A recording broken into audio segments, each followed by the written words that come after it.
Hi, I'm Dave. And I'm Jennifer, and we are a middle aged couple with, kind of a desire for movie popcorn. We kind of like it. And a Regal Unlimited Oh, subscription. that too.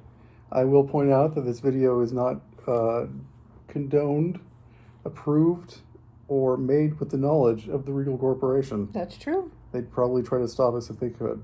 No, they wouldn't. Okay.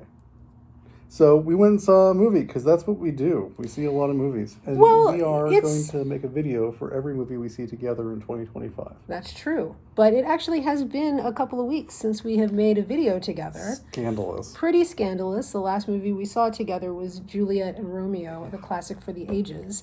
Well, and since then. Oh, jeez. Technically, We're not yes. going to rehash this. Okay. And then we have separately seen movies in the interim. I saw Sinners again, and you saw Final Destination Bloodlines. And Bring Her Back. And what was and Dangerous Animals. Right. So all horror movies that I would never go to see. So, quick rundown. Dangerous Animals was better than it should have been, but I don't know why the movie needed to be made in the first place. It is just a gross premise with no point to making a movie out of it. Final Destination Bloodlines. The Final Destination movies are always fun. As Rube Goldberg machines, they are not particularly scary and they're not great otherwise, but the set pieces are really great. This is true of this one as well, maybe even more so than the others. And finally, Bring Her Back, probably one of the great horror movies of the 2020s. I think that the Philippou brothers, who are an Australian directing team who made this movie, and Talk to Me, which I saw 2 years ago, I guess, are really onto something, and they are going to be rising stars of horror from now on. But you didn't come here for my capsule horror movie reviews. Jennifer certainly didn't. She's sitting patiently, but she's kind of giving me a look. Yeah, no, and you aren't here for me to continue talking about Sinners, which is a movie I could talk about for the rest of the next year. It's really good. It's really good. And it's great vampire movie. Talk about capsule horror movie reviews. Yeah. Sinners, great vampire movie. And that's the whole of it. Yeah. No, of course not. Yeah. There's so much more to Sinners. Which we already talked about, and you can watch our video if you haven't already seen it. Gosh. But well, we saw something else, didn't we? Yeah, the movie we actually saw today was Mission Impossible: The Final Reckoning, which was supposed to be Mission Impossible: Dead Reckoning Part 2, but instead is The Final Reckoning, and is the 8th Mission Impossible movie. It suggests it's the last Mission Impossible movie, although apparently, according to the thing I looked at online 2 seconds ago for 2 seconds, they kind of walk back to the idea that this could be the last movie, but this needs to be the last movie. It really does. It felt like a final movie. It felt very final. I think they really intended it to be the last of the Mission Impossible movies. Yeah, are we going to spoil this one or not? Yeah. Here's a big spoiler. Tom Cruise saves the world. Yeah, it's a huge spoiler. Like, that never happens in his movies. And he ran. Yeah, he ran a lot. There is an entire bridge in the city of London that they closed just for him to run across it. And what I want to know is how many times he actually ran across it to shoot the scene that they shot. And in this scene, let's point out, he is desperately trying to get to a place where he can save his best friend in the world Ving from Rhames. a horrible death. And he chooses to run. He's running. Rather than, say, taking a car. Center of London, that's almost actually believable.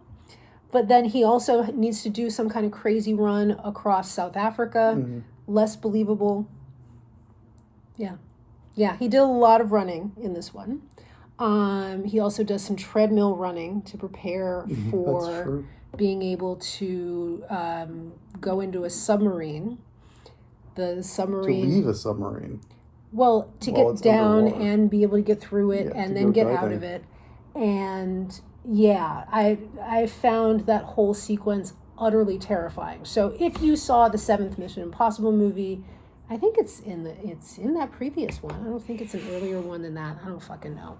A whole bunch of this movie is about bringing together and showing you people, things, references, from previous movies. Yes. Obviously, mostly the one immediate to it, because it is supposed to be an actual direct sequel to it. Like any final movie in a long-running franchise, like Venom: The Last Dance, which we saw. Did we do a video about that? I don't think we did. That was not a 2025 movie. So, thank you, Lord. Yes, like Venom: The Last Dance, a similar level of cinematic excellence.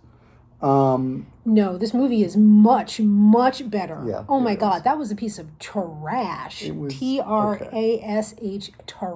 It was not good. This movie was not trash. So yes, but much like Venom: The Last Dance, this movie, Tom Cruise and not Ralph McQuarrie. He's the guy who did Christopher McQuarrie. Ralph McQuarrie did all the set ideas for Star Wars. Okay. I'll trust you. Okay. So yes. So yes. What was his name? Christopher McQuarrie and Tom Cruise decided that they should show you endless montages of previous films. They should, much like Spectre, the worst James Bond film, the worst Daniel Craig James Bond film, had to point out that every Mission Impossible movie was actually just a prequel to this one, in that everything Tom Cruise ever did and all those set pieces you remember, like, the spider drop from the ceiling in the CIA server room and all that, was about putting together this AI that is the antagonist of the movie. Not a spoiler, because it was also the bad guy in the previous last movie. one. Yeah. It's called The Entity, and this movie is all about something that seems eerily not even prescient. It's like ripped from the headlines. Tomorrow's headlines, and by tomorrow I mean like June 1st headlines. That basically this AI has been using deepfakes to create a sense of hysteria around the world, and now all the major countries are in martial law. This is all done in like montage. You get like 2 seconds of actual like backstory about what's actually going on in the world, and then we just cut to Tom Cruise. Yeah. Nobody cares about the endless suffering, famine, war, violence in the streets, cats and dogs living together of the entity's world. They keep saying it's the entity's reality. Yeah. And the entity's reality is the entity wants to destroy all of humanity. I guess we're doing spoilers. We said we were doing spoilers. All right, fair enough. So the entity wants to kill off all humans. And all life on Earth. The entire explanation for this, about why the entity wants this, because someone actually asked the question. Eventually somebody says, but why would it want to kill all the humans, all life on Earth? And the answer is, that's what Noah probably asked when it started raining. Yep. That doesn't answer the question. No, it does not. At all. But I mean, in some ways, do you need a why? It's an AI. I think we have established throughout cinematic history, and I certainly have established in the real world, that I assume that they all want to get rid of us in as many ways as possible. So I didn't need an explanation of that. That made perfect sense to me. Liberal hot take. I'm less worried about the AI than I'm about the people making the AIs. Understood. Woke mind virus. Ooh, cancel me. Dude, oh my God. Anywho. Can we just talk about the movie? Sure. Okay. I have no idea what I was going to say about the movie. You liked the movie. I did. I like these movies in the same way that I like the Fast and the Furious movies. They are amazing pieces of technical work, of the work of coming up with these insane stunts and these big like set piece, action piece stuff. And then the rest of it is like, oh, right, we need to like make a story that kind of like pulls it all together, whatever. This one, I at least appreciated that kind of like finishing of, this has to be the last one of these movies. If it is not the last one of these movies, then like, why, right? But, as a last movie, like callbacks and stuff, like, great. I'm a sucker for that stuff when it's not insanely overdone. And this is insanely overdone but insanely overdone in a way that was like, yeah, of course it's going to be insanely overdone because everything about these movies is insanely overdone. So it like fits with the like 45-minute sequence of Tom Cruise hanging off of a biplane and in a biplane duel with Isai Morales. Like, you know, where they did their own stunts, right? Like they're flying around in these fucking biplanes, like trying to kill each other and trying to kill themselves and trying to kill the actual pilots that are wearing green screen clothes so that you don't know they're there. Like fucking insanity, right? Like, and really well done and interestingly shot. And even though you have seen Tom Cruise strapped to a plane before, they find a way to take it up a notch, right? Like there's a whole other set of sequences of him in a submarine that's on the bottom of the fucking Arctic Ocean or the Bering Sea, I guess, you know, under the sea ice. I am terrified of the ocean. I am terrified of the idea of scuba diving. I'm terrified of the idea of scuba diving in a 10-foot pool. Like, I found that whole thing incredibly frightening and scary, right? Was it as frightening and scary as Last Breath? Last Breath? No. That's probably the scariest movie I've ever seen in my fucking life.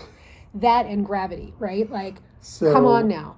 But, like, it's just amazingly well done, right? For that kind of movie. Like, yeah. Anyway, I'm done now. Okay. Yeah, I think the underwater sequences were good. They didn't scare me as much as they scared Jennifer because they were very abstract for me.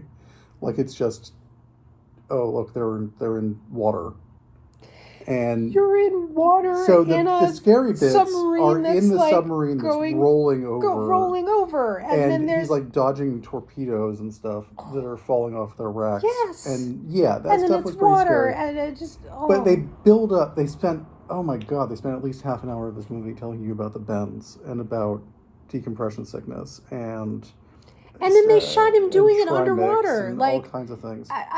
Again, it's like that. But it didn't make any sense. It was like none of it made any sense. He jumps out of point. one submarine. How do you jump out of a submarine? You can't do that, right? Like none of it makes sense. They have hatches. Yes, there's like this pressure thing. How? The only way the little like torpedo shit works is that it's a hole this like fucking big and it's like at a bazillion miles an hour. Like you can't just open a submarine and like jump out of it. If we're going to argue about whether this movie was realistic or not, you're the one that brought up does it make sense? It doesn't make any sense. That's of course not it what doesn't. I was saying. Okay. So no, it was he has to like find this submarine at the bottom of the ocean, and in icy water, just beyond icy water, incredible pressures, incredible darkness. Last Breath sold that. Yes. It made you feel like you were at the bottom of the ocean. Yes. This did not. It felt like you were in a giant swimming pool. Yes. Yes. No, it was clear. This is my point. I'm not trying to say you're wrong. I'm saying that it wasn't scary. What I'm saying is I feel like Last Breath was scarier. Yeah. And if you want to see two guys in biplanes fighting each other, there's a great movie called The Great Waldo Pepper. I think that's what it's called, with Robert Redford as a barnstormer, and it's like actually really good, and it's got an incredible scene at the end where two guys in biplanes start fighting each other because they're sad about the fact that history is going to pass them by. Okay. As opposed to like trying to connect the poison pill to the Kavorka. Yeah, I still don't remember it's what not the Kavorka.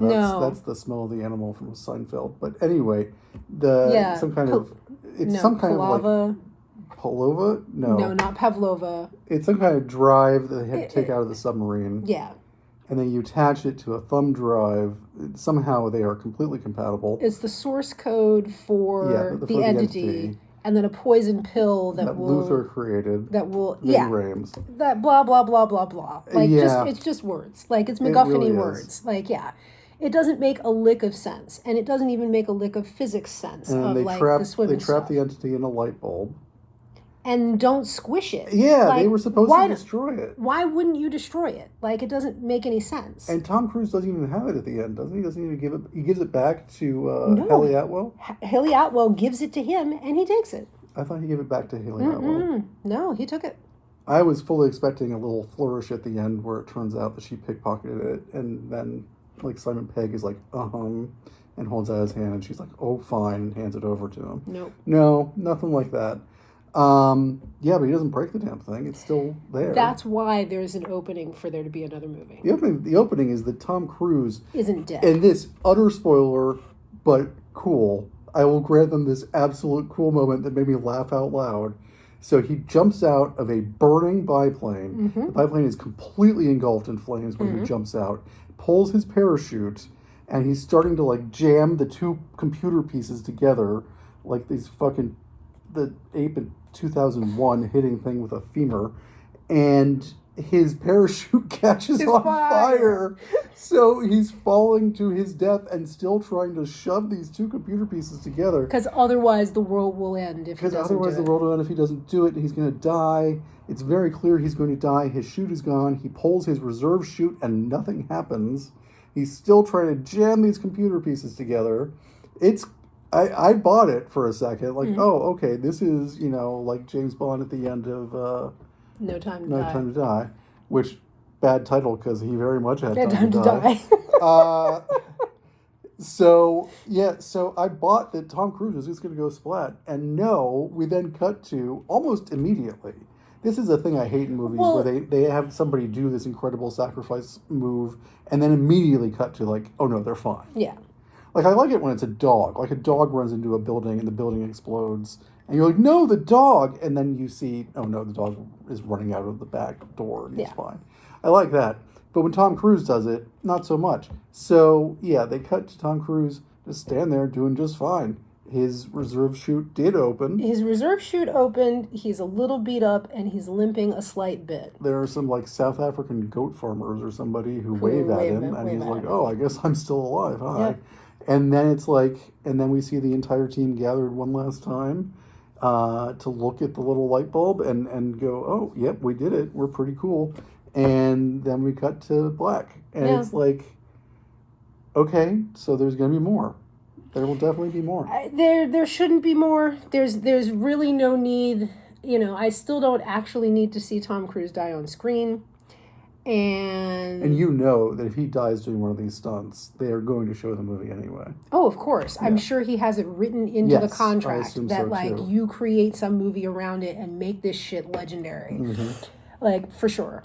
What they really, to be honest, should have done is just held the movie till whatever year is the first year that the stunt coordination Oscar is available, so that this movie could win it. Because, goddamn. But yeah, I mean, that's all these movies are. And, they've escalated what that means. And yeah, I mean, in those terms, it was perfectly entertaining, right?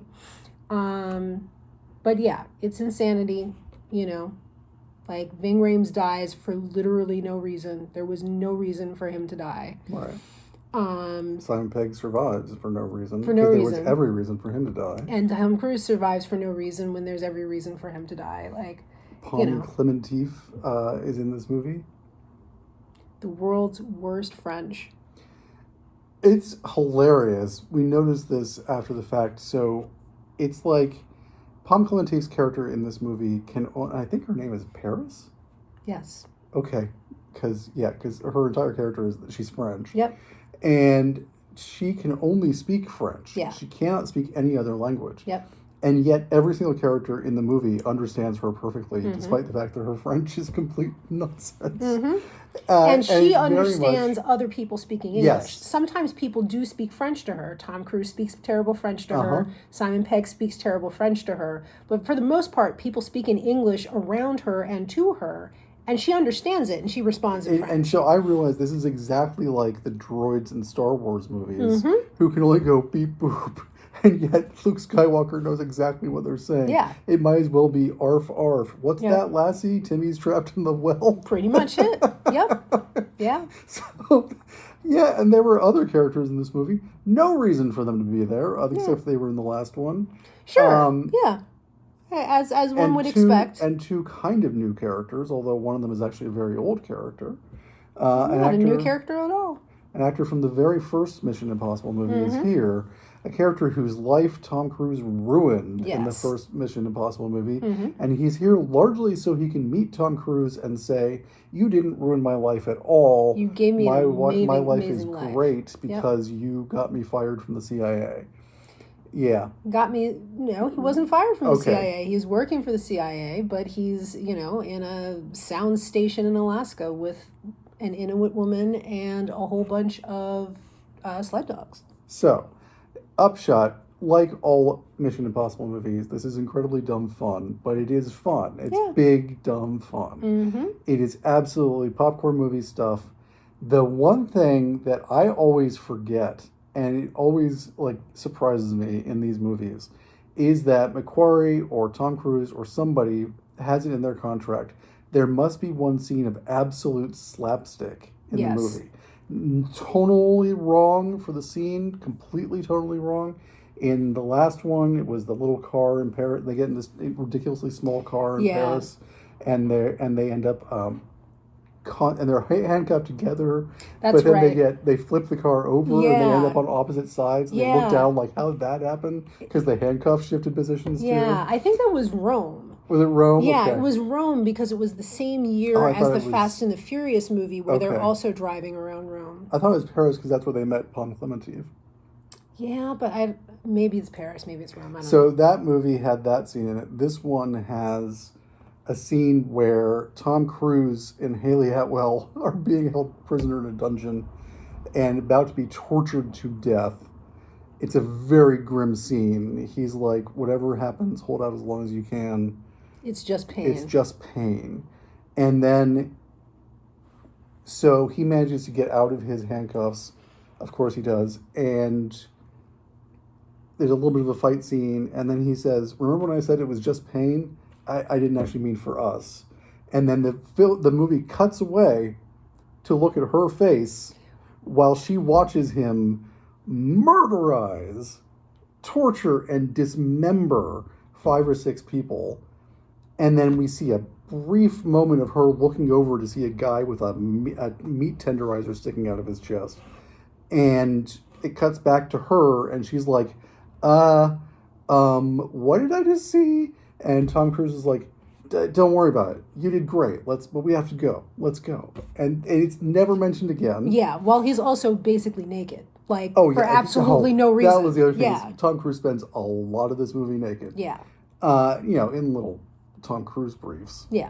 Like patented Tom Cruise briefs. These black, tight-fitting they're boy boxers. shorts. Yeah. Black tight-fitting boxers that do not move the slightest millimeter. They better not. We got to keep this movie whatever rating it was. Yeah. You can't have Tom Cruise's balls falling out. No. So, yeah, got a little popcorn bits in my teeth. That happens when we go to see the movie. Anyway, so, because we're not lying about the popcorn thing. Mm-mm. We absolutely love popcorn. Mm-hmm. And we love popcorn movies. And this is definitely a big, dumb popcorn movie. It is a popcorn movie. Yeah. Fun, goofy. Yeah.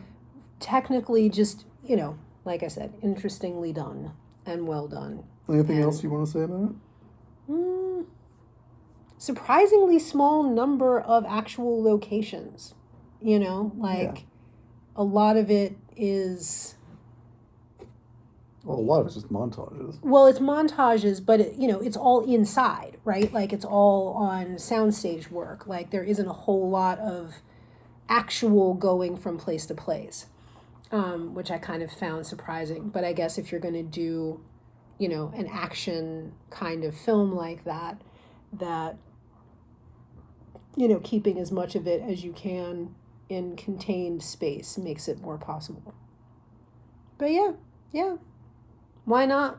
Why not see it? It's, popcorny movie. Yeah. And a, big screen popcorny movie. Oh, if you want to see a better movie about an evil AI, try the Colossus, the Foreman Project, or, for that matter, Ex Machina. Yeah, that was a much better movie. About an AI. About an AI, yeah. And that's about an AI that can trick humans, and it's actually, believable. Mm-hmm. And it works. Okay. That's it. Thanks, folks. Hope you enjoy the movie, and we'll talk to you next time. Bye.